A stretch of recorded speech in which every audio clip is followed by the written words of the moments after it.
Guys, dumating yung in-order ko na relay. Sobrang tagal nito, grabe. Ilang beses ko na kinasal, hindi lang makancel eh. Pero sobrang tagal talaga nito. Nakaka-disappoint. I-unbox natin, no? Galing pa kasi ng China to eh.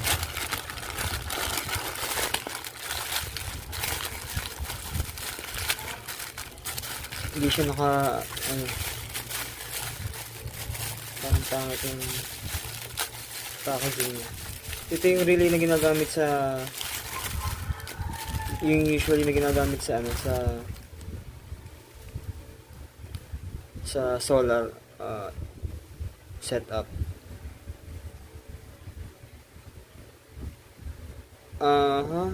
Merong sabi nila ito daw ay mechanical relay. So hindi siya ginawa yata para dun sa setup na ganun. Merong relay na para sa solar setup, yung solid state relay, SSR.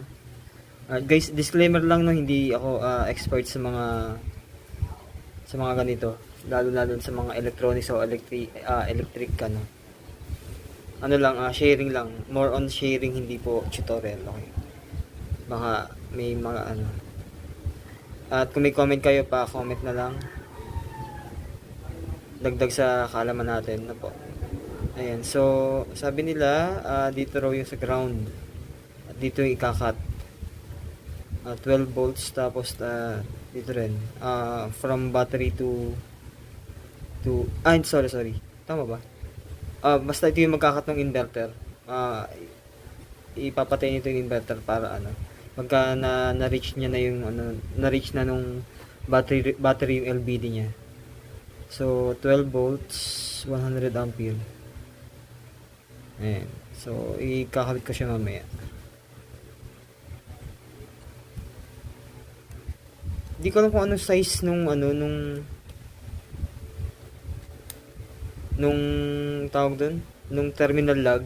Pa-comment na lang boss. Saka yung ilalagay dito na terminal na sa mga expert natin dyan. Alright, so maraming salamat sa panonood at hanggang sa muli. Paalam.